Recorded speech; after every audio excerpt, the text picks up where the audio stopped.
సినిమాకు audience attract కావాలంటే బాగుండాల్సింది trailer. అది నచ్చితే సగం పని అయిపోయినట్లు. మరి అలాంటి ట్రైలర్ కట్ కొత్తగా ఉంటేనే కదా సినిమాకు హెల్ప్ అయ్యేది. తమిళ దర్శకులు ఇప్పుడు ఇదే చేస్తున్నారు. రొటీన్ గా కాకుండా ట్రైలర్ కట్ విషయంలో కొత్త ట్రెండ్ సెట్ చేస్తున్నారు వాళ్ళు. మరి ఆ ట్రెండ్ ఏంటి, వాళ్ళేం చేస్తున్నారో చూద్దాం. 2 నిమిషాల ట్రైలర్లో సినిమా కథంతా చూపించాల్సిన అవసరం లేదు. స్టోరీ రివీల్ చేయకుండా ఇంట్రెస్టింగ్ గా కూడా కట్ చేయొచ్చు. తాజాగా తమిళ దర్శకులు ఇదే చేస్తున్నారు. రొటీన్ గా కాకుండా ట్రైలర్ కట్స్ చాలా అంటే చాలా కొత్తగా, కాస్త వింతగా చేస్తున్నారు.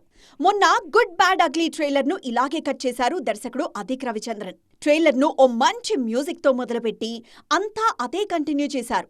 బీట్స్ కి తగ్గట్లుగా యాక్షన్ పార్ట్స్ కట్ చేశారు. డైలాగులు తక్కువ, యాక్షన్ పార్ట్ ఎక్కువగా ఉండేలా ప్లాన్ చేశారు.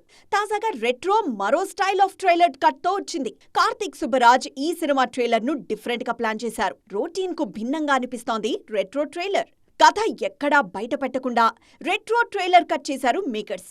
ముఖ్యంగా షాట్స్ చాలా కొత్తగా అనిపిస్తున్నాయి. అంతేకాదు సూర్య కూడా భిన్నంగా ఉన్నారు. ట్రైలర్ అంటే మామూలుగా 3 ఫైట్ షాట్స్, ఓ కామెడీ సీన్, 2 సాంగ్ షూట్స్ అని కాకుండా కంప్లీట్ న్యూ ఫార్మాట్ ఫాలో అవుతున్నారు మేకర్స్. తెలుగులో హిట్ 3 ట్రైలర్ ఇలాగే ఉంది.